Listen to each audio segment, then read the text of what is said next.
સરદાર સરોવર નર્મદા ડેમની જળ સપાટીમાં નોંધપાત્ર વધારો થયો છે.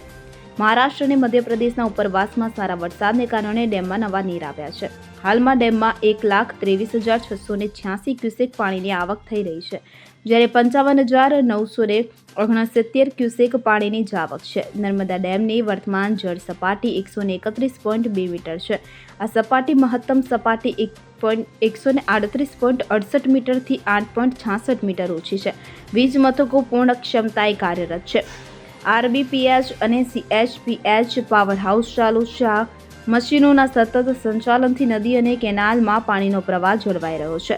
ગત 31 જુલાઈએ ખોલવામાં આવેલા ડેમના દરવાજા 14 દિવસ બાદ બંધ કરવામાં આવ્યા હતા. હાલમાં તમામ દરવાજા બંધ છે. જો ઉપરવાસમાં વરસાદ વધશે અને અન્ય ડેમોમાંથી પાણીની આવક થશે તો રૂલ લેવલ જાળવવા માટે ફરીથી દરવાજા ખોલવામાં આવી શકે છે.